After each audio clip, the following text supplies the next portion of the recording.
getting into a shape that feels supportive or offers feedback for the spine. And letting that just settle here.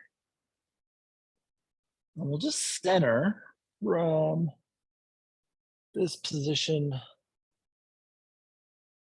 where we are supported along the entirety of the spine. So for my email, we're going to work on some low back and some hip integration. And you can kind of just feel into how that feels within your body so far.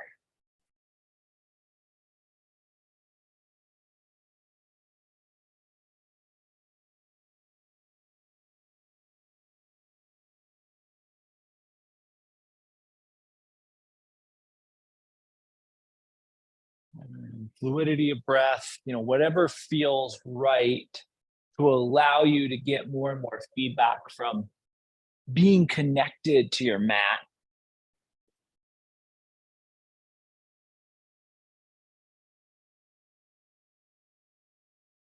And then before I forget, I'll just offer the little bit of surrounded story, and I'll do it quickly. But surrounded story around tonight's story, which is, that a very long time ago, I got very, very sick, and I spent several years bedridden. Lots of you know the story. It's why it's very abbreviated. But one of the things that would happen is I would go to see doctors, and they would tell me that the experience I was having were psychosomatic. And I knew they weren't psychosomatic. And I've talked to so many people over the course of my life who've had that same experience, where when the medical community couldn't quite diagnose someone with what they were experiencing, they were told that the issues they were having is psychosomatic. So just a precursor to the story. First time I've ever had a precursor, but just so you have a little bit of backstory of my history, just in case you don't. We'll give ourselves about 15 more seconds here. Just centering in, settling in, feeling the back side of the body, specifically the low back, and then how the low back is connected, or maybe could be more connected to the hips. And then when you're right, let's bring our knees into a bed position so the kneecaps can point towards the ceiling. And push down into those toe mounds, push down to the heels, lift your tailbone up into a little bridge of your choice. Just think about creating some maybe anterior hip awareness here. And then we'll release the tailbone back down. As the tailbone comes back down, just reach both arms up and overhead, palms up here, like you're trying to reach towards the wall behind you, not towards the ceiling. Palms will face towards the ceiling. And then from here, like arms extended, think about pulling your belly button kind of down is probably the easiest way to describe it. Maybe even tucking the belly button up underneath the diaphragm, just a touch though. So maybe slightly up towards the shoulders, but down towards the mat. And then relax the arms, cactus by your side, whatever feels comfortable, and lift yourself into another bridge.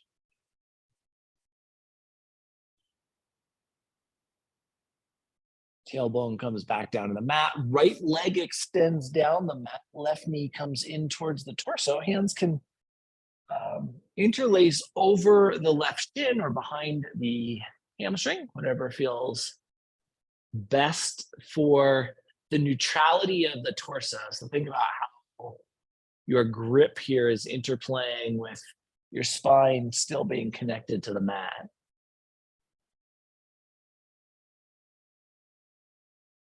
And then release your left leg, let the left knee fall out wide. It's kind of going to be like a half transition. We're going to stay here for just a moment. Check the right toes. We want those to point up towards the ceiling. And then just note how the arch of the low back is responding here.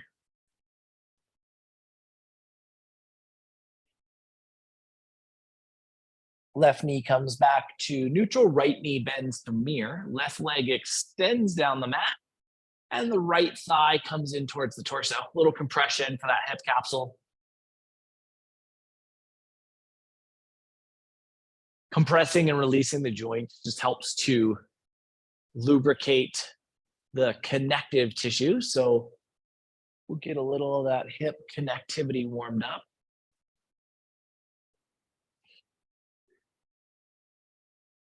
You can do that same check on the left foot now. And you can bring the right foot back down on the mat and let the right knee fall out wide. Left toes point straight up. We have some activation there. And then you can just check how the arch of the low back is responding. Is it tilting? Usually it'll tilt towards the open side, so towards the right side in this particular instance. You can adjust with core diaphragm engagement.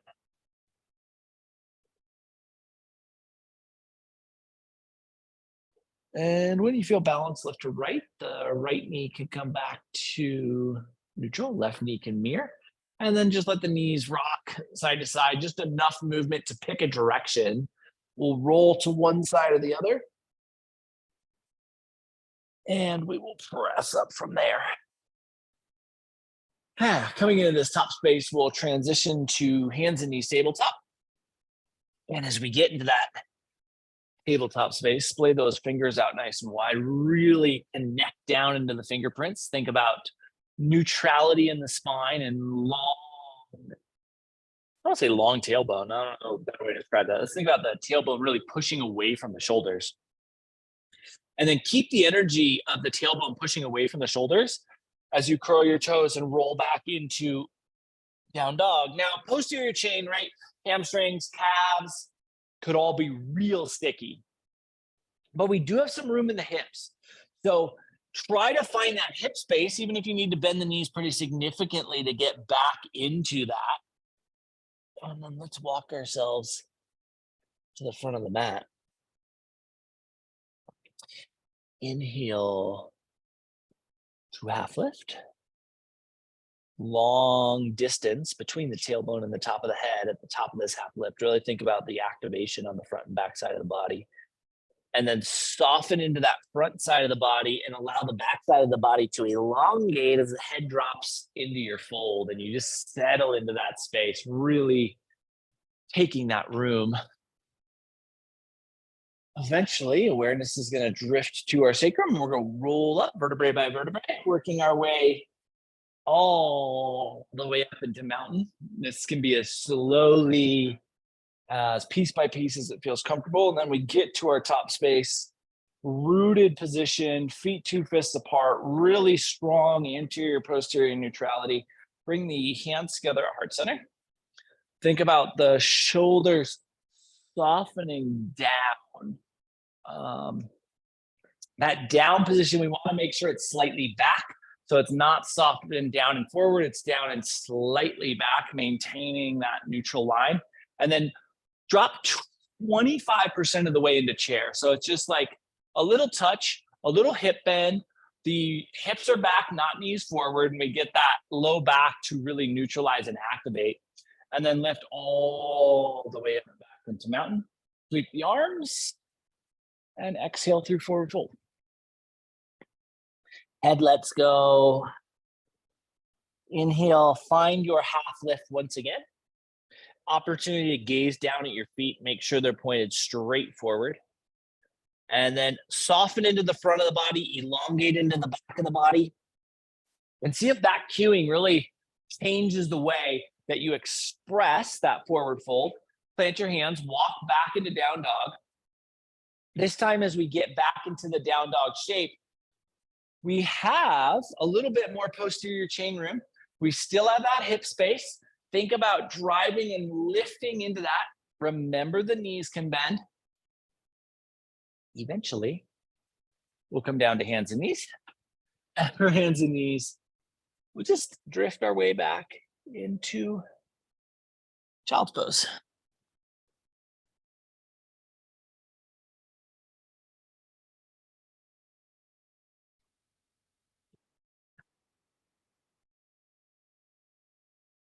work to settle the weight back towards the hips. So there are multiple ways we can make that happen. We can squeeze the core. We can reposition the glutes within the shape itself, right? If we can get them deeper, the weight presses back and we get that nice little hip compression. Or you can use the hands out in front of you, pressing down into the mat and manually creating the length by just pushing your torso away from the handprints and getting the weight to shift back into the shape. Really think about getting the weight to shift and settle to the back end of your shape here and feel that anterior hip compression.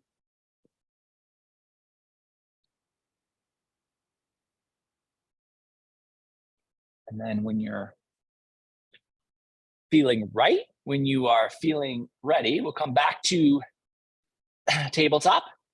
From tabletop, the spine is neutral and we'll slide the left foot forward to lunge, ground the right toe mound. So you have that toe mound grounded. And then we're going to roll the upper back. Let's do this. Let's bring the chin to the sternum and get the upper back to really go into flexion. So chin creates that flexion. And then think about the flexion staying in the shape for as long as possible as you lift yourself up towards this grounded version of crescent. And then eventually we'll just sweep the arms, touch the top of the shape, and float the hands back down to the mat. Slide the left foot back so that it mirrors the right. Curl both toes, lift the seat, and press back into down dog. There already could be a little bit of asymmetry around the hip space, so think about balancing that out. Then we come back down to hands and knees, take this to side two, right foot slides forward. We'll tuck the chin again. So get that big upper back flexion. Think about creating the roll in the upper back and then lift up like you're trying to maintain that flexion all the way into the top of the shape. Then we fully express, get that shoulder space, float the hands back down to the mat, slide the right foot back to mirror the left, curl the toes, lift the seat, and connect to your down dog. Get that down dog space. Drive the length into the shape by pushing into the handprints and elevating and lifting up into those hips. And let's walk. Let's return to the front of the mat. We'll walk our way forward. And in that forward space, create the 2 fist distance between the feet. Slide the hands behind your legs. Give yourself a little compression there. Remember that the knees can bend, and as the torso and the thighs connect and compress, think about drawing the front hip crease up as high as you can into the shape, like you're trying to elevate that front hip crease, and then release the hands, keep that elevated hip crease, and we're gonna once again keep that big flexion in the spine as you roll up. So think about the flexion as the guide instead of the stacking of the spine as we might normally. So that when you get to the top of the shape, it's almost like we have to roll the shoulders up and into their space. And then just drift the hands to heart center. We'll sink 50% of the way into chair, touching that hip depth, rising back up, taking the hands to the hips, 4 fingers on the front, thumbs wrapping around the side. The toes are going to stay pointed straight forward, and we're trying to keep the ilium, these big bone structures on the edge of the hips, pointing straight forward as well. And the hands can kind of slide here. So we're going to turn our torso towards the left, trying to keep those hips centered and creating some space kind of on that lateral edge, but transversing across the upper and lower half of the body. And then we return back to normal, to neutral. And maybe we feel a little bit of asymmetry on the side bodies. We're gonna do the same thing right side. So hands can slide here, but we want the hips to stay the same spot.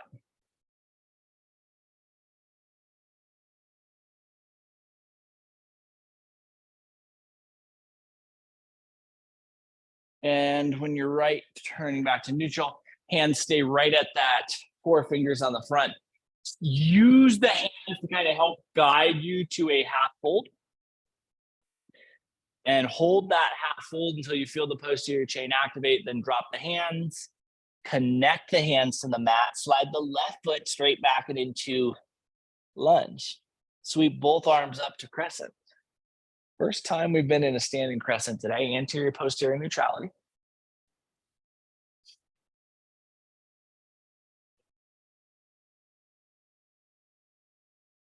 Float the hands, return the hands to the mat, and we will return the left foot to the front of the mat. Inhale to half lift.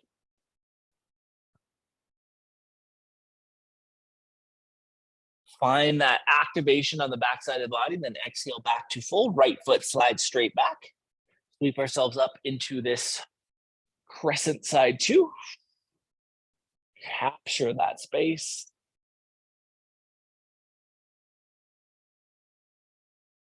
Drift the hands back to the mat.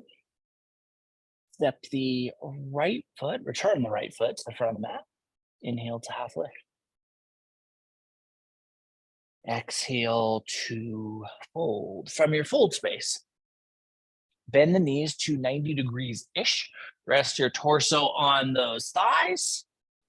Hands can be wherever feels comfortable. They can be on top of the feet. They can be on the mat. They can kind of rest on the sacrum. They can even be on the thighs if that feels right for you. And lift your head like you're trying to gaze towards the front of the room. And then squeeze the shoulders back towards your sacrum. And then relax the head and rise all the way back up. Exhale, hands to heart center. Okay. I likely have some lower hamstring fatigue. Flex into the quads to help compensate for that. Take your weight into your, actually, let's do this. Let's just slide the left foot straight back. So we just go straight to lunge and we're gonna roll open to two. We're using the fact that we have a little bit of hamstring fatigue to open into this shape. So drop the hips a little bit deeper into the shape. So think about really getting into the full capacity of that medial hamstring line. And keep that lateral edge of the right thigh really active because it's easy because of the hamstring fatigue to cave in here. And spin back up. Float the hands to heart center and just step to mountain.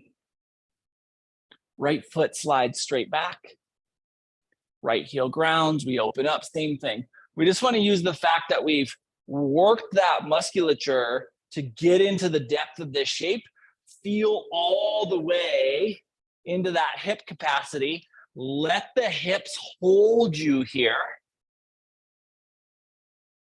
And then the right heel spins up. We're back to crescent, hands to heart center as we step back. Whew, the mountain. Feel that work on that leg musculature. Sweep the arms, exhale through fold. Inhale to half lift. Exhale back to fold. Plant the hands, walking into down dog, creating that length, that space. Shift forward to plank and slowly, gently, delicately lower yourself down to your belly. Nice work. Hands stay right underneath the shoulders. We keep that strength there. Flex into your quads. With the tops of the feet on the mat, quads flexed. Think about wiggling your toes back towards the back of your mat just a little bit further. And squeeze both the elbows and the scapula down towards the sacrum again. So it is a whole back. And we get some of this big anterior shoulder musculature if we keep the shoulders elevated, right? We need to keep those shoulders lifted and integrated. And we pull back and we get that big anterior shoulder activation with the elbows and scapula pulling down. Some of that pec minor gets broadened. Last 5 seconds here.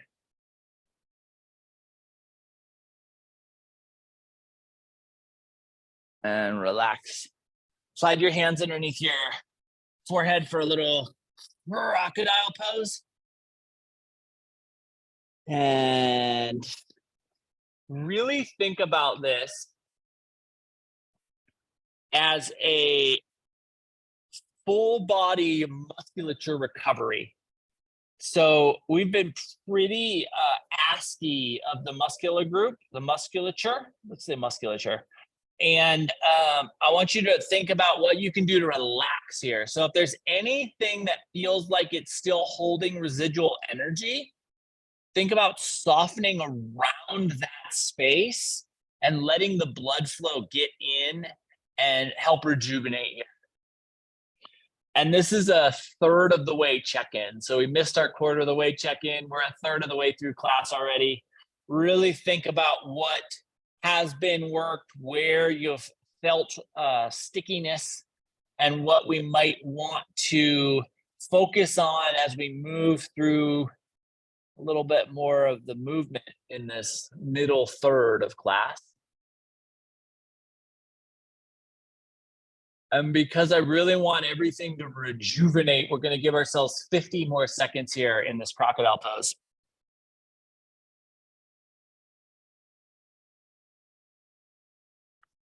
So there's this very old, weather-worn yogic teacher. And she is world-renowned for being able to incorporate physical movement into pain relief for people. And so she has people traveling from all over the planet to come practice with her, and practice with her with the intention of removing pain and discomfort from their everyday life. When you're ready, let's slide our hands underneath our shoulders and we'll press ourselves up to hands and knees tabletop. And from hands and knees tabletop, curl your toes, lift your seat, find your way back into down dog. Think about reestablishing the strength and the length of the posterior chain, pushing down the hands, lifting the tailbone. Take your right foot and step it straight forward into lunge. And from that lunge space, ground your left heel. Take your right hand to the medial edge, big toe edge of your right foot, and open the left hand towards side angle. Remember, almost certainly the thumb side of your top hand needs to go forward to stack the bone structure. And it's almost like it clicks into place when it stacks. It feels stacked everywhere, but when it actually stacks, it's like it clicks into place and you're just, oh, there it is, for sure, no doubt about it. Then use the left oblique to pull up to warrior two. Boom, good strong landing in our warrior two. We reestablish that connection of that front hamstring. And then we're going back to side angle. So we're gonna drop right back down, medial edge, and then activate back into your right hamstring. Now this is a triangle with pretty minimal hamstring push so far, at least in the lengthening department. So don't think you need to get that front leg fully straight. We're just pushing into activation, into what makes the hamstring feel activated here. And then left hand comes down, left heel spins up, rebend that front knee and think about establishing a stacked tibia and fibia, and then take your right hand into the twist. Make sure your left knee didn't bend and you don't cave in on that leg. Keep that left quad strong. Right hand comes down to the mat. Step your right foot back to down dog. Bend those knees, get that hip lift, create that sensation of space. Left foot slides straight forward. Ground your right heel, left hand to medial edge, big toe edge, right hand reaches. Find that place where the right hand, the top hand clicks into place. Feel that stack. Breathe into that stack. Right oblique pulls you up into warrior two. Think about settling and expanding here.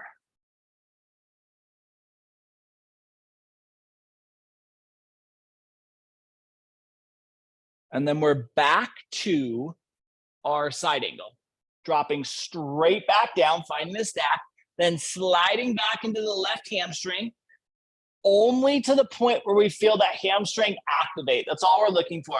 We're not even though this is like triangle-esque, we're not even looking to create the triangle shape. We just want hamstring activation.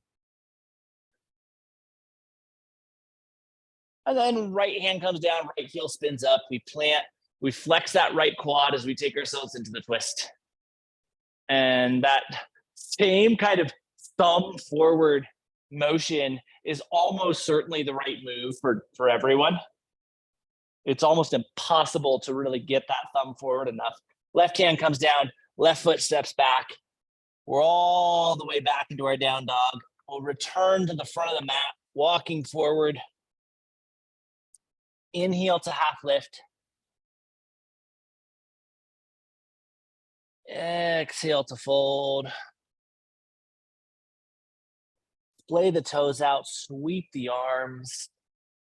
Exhale your hands to heart center. Breathe here. Little fluid breath. Really think about finding the fluidity in your breath. And then sink the seat to chair. And this is a full expression of your version of chair here.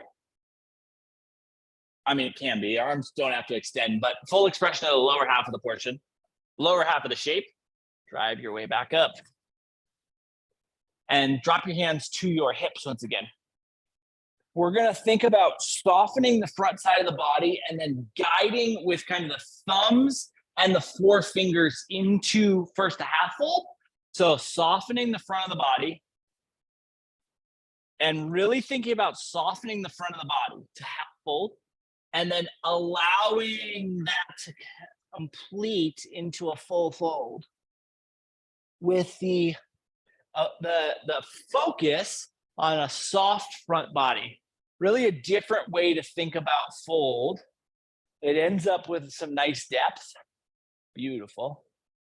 Drop the hands, grab opposite elbows, rock a little side to side.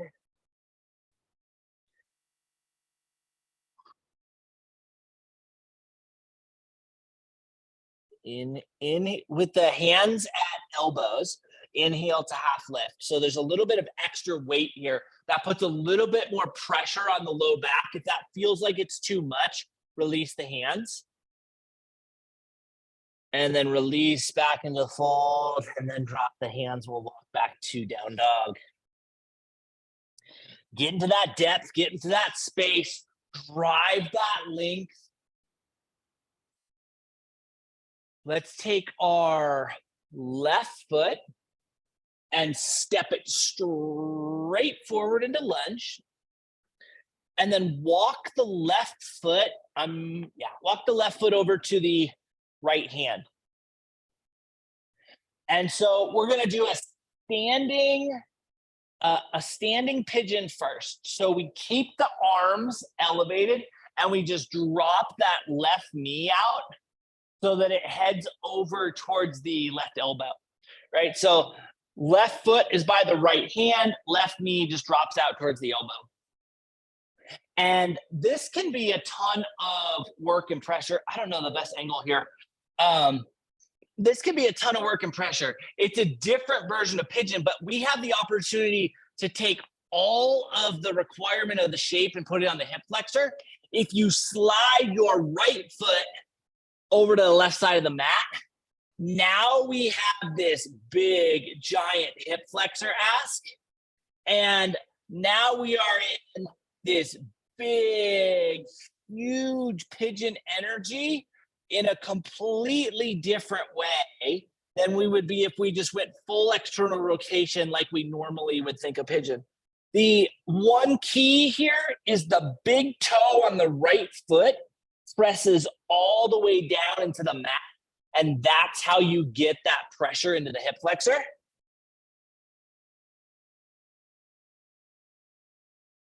And then we'll slide that right foot back to its side of the mat.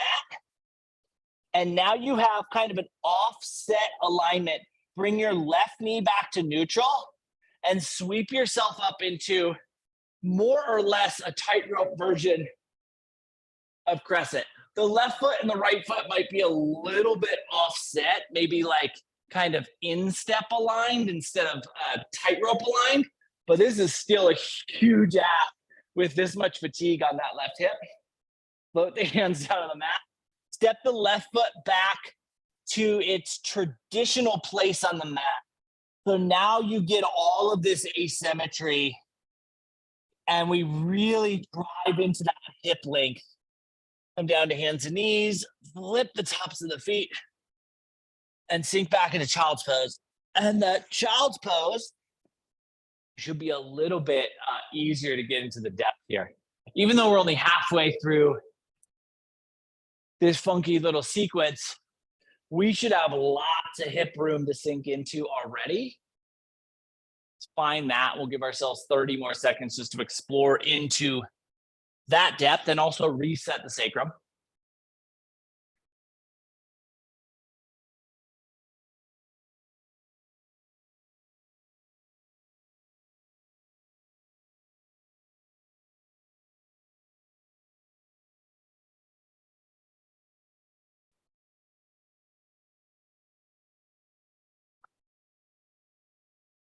And then when you're ready, fingertips gripping the mat, we'll inhale, pull ourselves to tabletop. Make sure your alignment is refocused at the center of the mat. Curl the toes, lift the seat, find down dog. Right foot will slide straight forward into lunge. And right foot walks over to the left hand. And then again, kind of this standing version of pigeon. We just allow the right knee to fall out towards the right elbow. And we activate the hip there already. Keep that ankle on the right leg nice and strong. Then our left foot is going to travel over to the right side of the mat. The big toe mound is going to press in.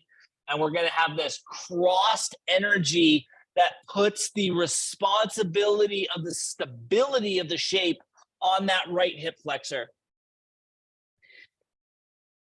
Big toe mounds, or big toe mound on the left. Let's see. On the left foot, yeah, pressing down and really feeling that right side work to hold this stability. When you feel balance left to right, we'll take the left foot back across to its side of the mat. We might have a little instep alignment as we sweep ourselves up into a mean version of crescent. And just establishing this stability here, there's a lot of hip instability, right? Because we fatigue the hip musculature.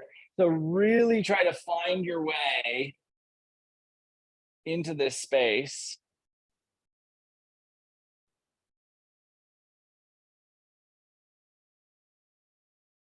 And then delicately float your hands back down, step the right foot back to its side of the mat. Find the depth of your down dog. Don't cheat out of this down dog, because this down dog has so much space.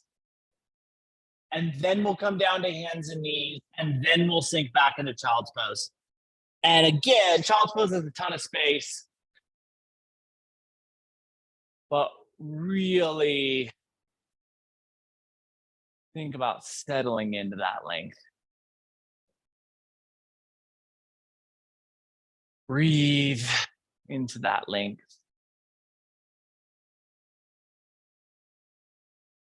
And the length here, right, is the torso. So the lumbar, we'll use the lumbar, the lower half of the torso, settling into the hip placement and allowing for this deeper version of integration. And from the integration, or the depth of the integration, we have more space. Give ourselves just 15 more seconds here, just to integrate space.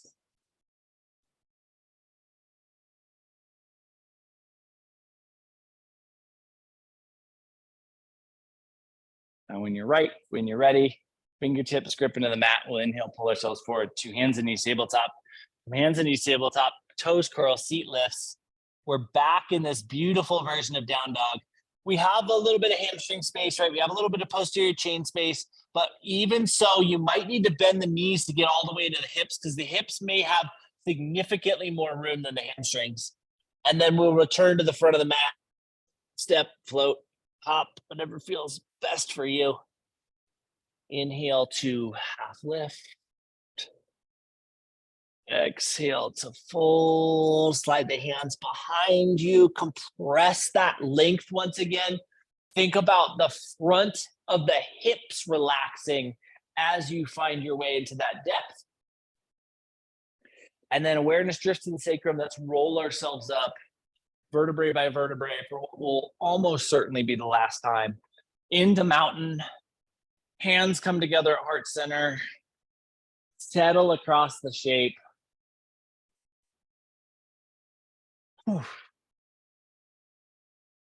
Okay, let's take this hip space and let's really maximize what's available to us.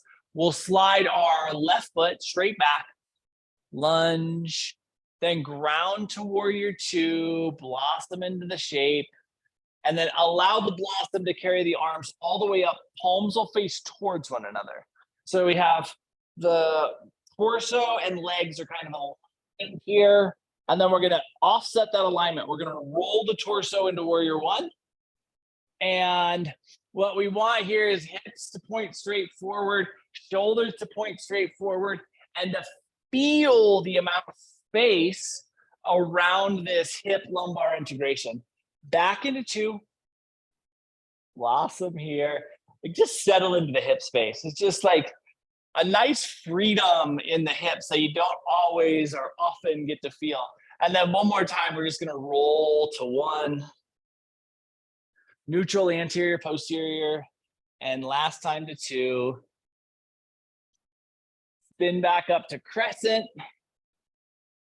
And hands to heart center as we step to mountain. Ah.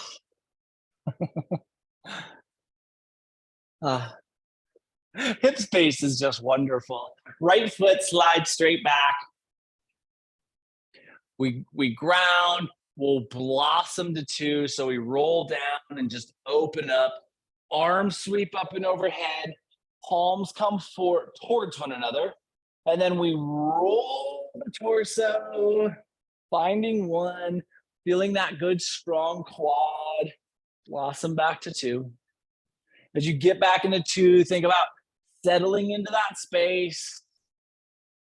Roll the torso back into 1. Blossom back into 2. Keep that lateral edge strong. Right heel spins up. We connect to crescent. Hands to heart center as we step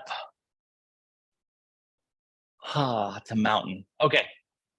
So mountain here, the biggest challenge with creating this much hip space is when we are in stand, the body wants to kind of deactivate. And if it deactivates on the posterior, then the hips can now slide significantly forward and we compress the lumbar. So as you get here, you have the responsibility now with this much hip space to really fire the glutes. And when you feel that glute activation, just lock in the stability of the shape. And you have all of this room around the hip capsules with all of this stability. Feel how anchored your feet are to the mat, like how much we've changed the physicality of our body tonight. Sweep the arms. Relax the front of the body as you exhale through fold. All the way to that chin. Feel the hip integration as you get to the depth of that fold. Oh man, heck yes. Heck yes. Plant the hands, walk back to down dog. Last experience for down dog tonight. So explore it. Give you about 15 more seconds just to explore the length here. Really find what you've created within yourself.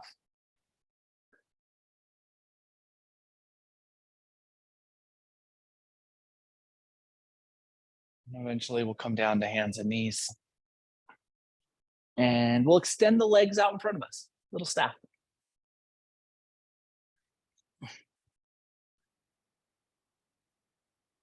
Let's take our knees into enough of a bend that we can interlace the finger mounds and the toe mounds. So this is a fold I love, and I haven't done this in a long time. But the reason I love this is because it really activates that low back musculature. So finger mounds, toe mounds integrate. Knees are as bent as need be to make that happen. So that could be all the way up where we have to have our elbows inside our knees. And then we just start to slowly walk our feet forward until you feel the low back activate. And wherever the low back activates, that's where you can settle in. When you settle in, you might find that you can get a little bit more length in the low back by pushing out, but we want low back activation. And then one of the best things about this shape is once you get into the full depth of what feels like it's your edge, you can push the toe mounds forward. And it's like you're giving, it's not like structural traction, right? Like if we were to put our spine neutral and we were to pull in both directions, we get structural length. Here with the toe mount pressure, you get like traction on the musculature that supports the spinal column. So the quadratus lumborum, lateral musculature on either side of the spinal column. And you can just push those toes out and feel that whole long musculature just getting activated into length. We're gonna offer this for 20 more seconds. Now you don't have to push the toe mounts for the full 20 seconds, right? You can relax and settle, but if it feels good, if it feels right, you're certainly not prevented from doing so.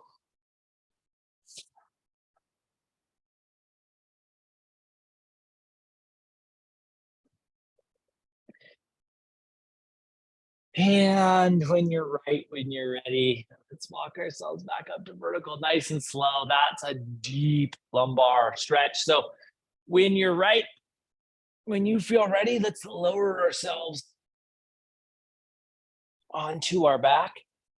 I'm still moving a little slow from those broken ribs, so don't make fun of me too much. And when you get here, we'll let the knees just kind of sway into what feels good. And I'm not gonna give you a directive.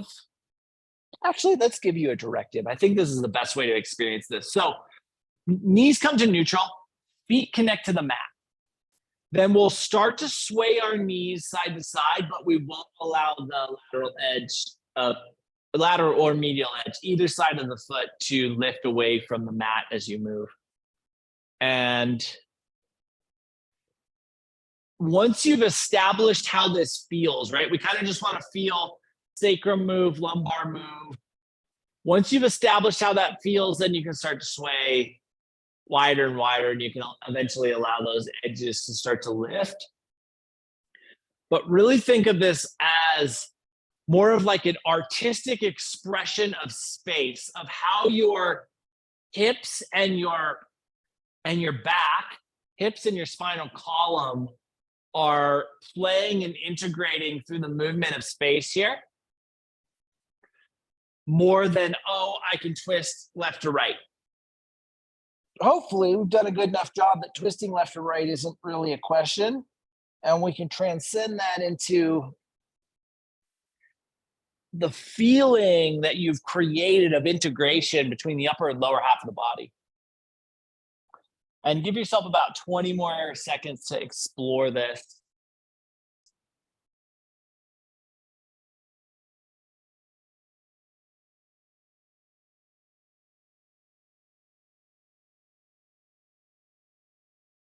And eventually, when it feels right for you, we'll let the knees fall over to whichever side feels most ideal for you. Listen to your body, whichever side is calling to you. Let the knees fall to that side, and just come to a static twist here, and then adjust so that the integration that you've created feels the most supported. So whatever that means, hips rolling, bottom hip tucking underneath, shoulder positioning changing, angle of the spine changing, whatever it means for you to feel the most integrated, work towards that.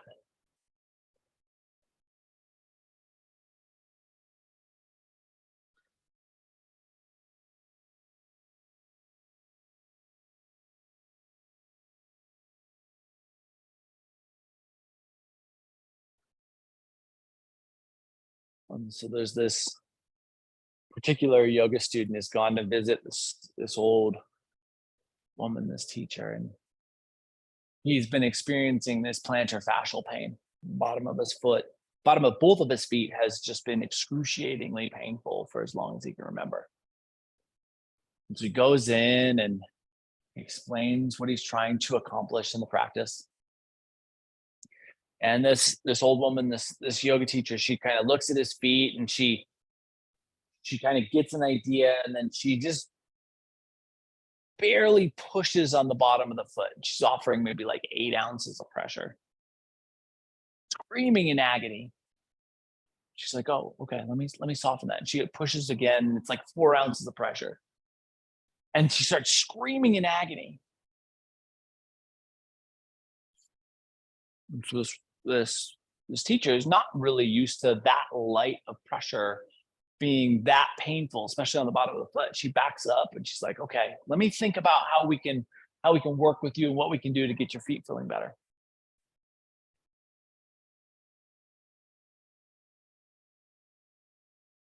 When you're right, when you're ready, your knees are going to return back to neutral, kneecaps point towards the ceiling. Exhale and just feel the body land here. Think about the support underneath you, the weight of the exhale landing. And then when you feel right, when you feel ready, knees fall over to that second side.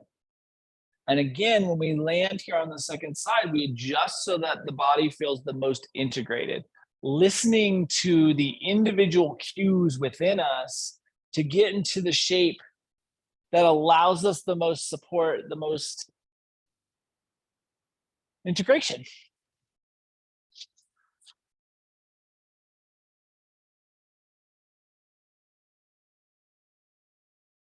One of the big things about this yoga teacher is she does not believe in psychosomatic pain, and for that reason she's become this kind of hub of people visiting her who've been through this experience that I shared at the beginning of class, right? Of going and seeing a medical professional and not getting the appropriate answers. And she's like, we can always find a way to make you feel better, right? It's not in your head, it's in your body, and we can adjust that. And so she's in the back of her head, kind of running this program about how she can work with someone with so much pain on the bottom of their foot that it can't be touched. And she's talking to someone else and getting kind of their story. And without thinking, she hands out lacrosse balls, and they're going to do the lacrosse ball on the bottom of the foot, right? That like deep plantar fascial release. And because she has this program running in the background, she's not directly thinking about this person. We have about 20 more seconds here on the second side.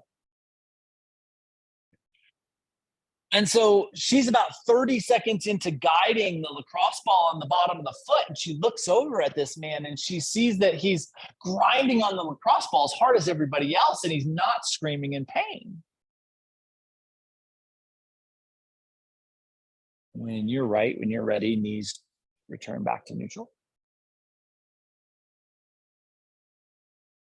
And here, let your eyes close, your awareness drift within you, and ask yourself if there's anything your body could benefit from before Shavasana. And if there is, offer whatever that might be. Anything at all that will be beneficial for you. Just bring that into your practice.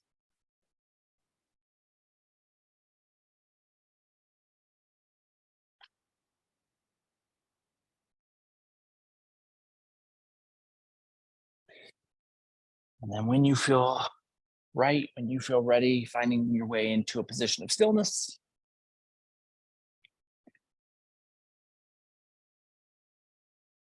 And so as the class lays down for Shavasana,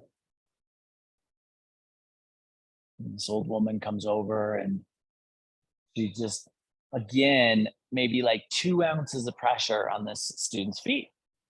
And he screams in agony again.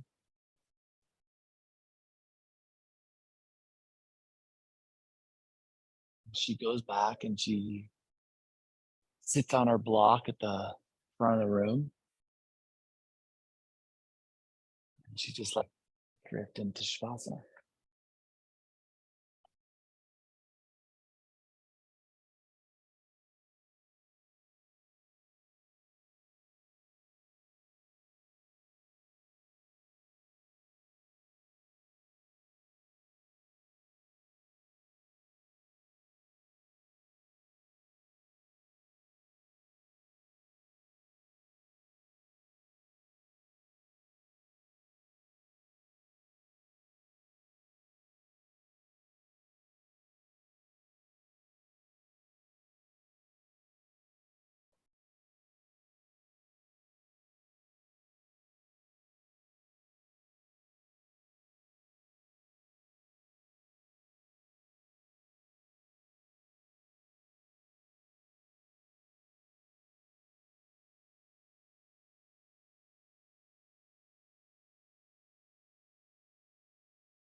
And so after class, the student comes up to this teacher and he says, I didn't really feel like we got enough time to address my foot pain. He says, is there anything that I can work on between now and the next class I see you? He looks at him, she says, I think in your case that it's possible the pain is psychosomatic. And his jaw drops open and he says, what? He says, I thought you don't believe in psychosomatic pain. And she says, well, I think just in your case, it's possible that it might be psychosomatic. And he gets like very overtly aggressive with her. And he raises his voice and he starts calling her a fraud. And she's very old and she's very fragile, and the like aggression that he comes at her with causes her to fall off balance. And she steps forward and she steps her foot right on his foot. And she pulls back and she's like, I'm so sorry, I'm so sorry, I'm so sorry. And he looks at her and he says, don't worry about my foot. This is about the fact that you're a fraud. And he just continues berating her. But the moment that he said, don't worry about my foot, this wry smile creeps across her face. And she turns and she slowly walks away. Start to bring some movement to your fingers and your toes.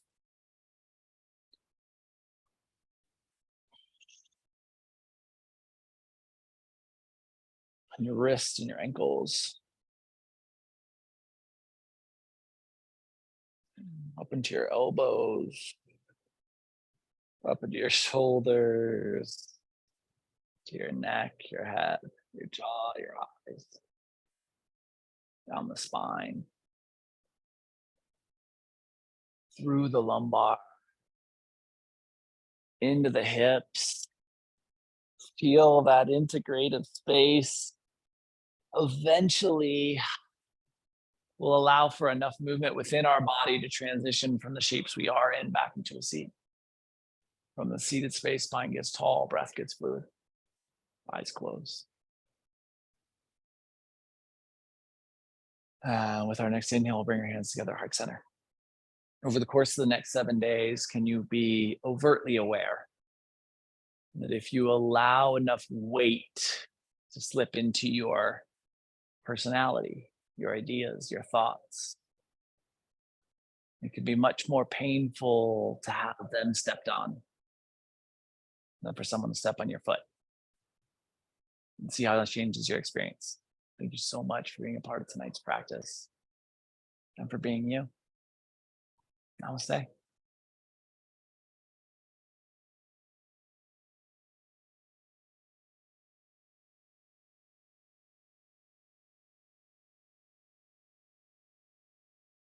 Happy Monday, guys. Love the heck out of you. Heck yes. That was a wild hip practice. I hope you guys are feeling that. Take care of yourself tonight. I will do this again next Monday.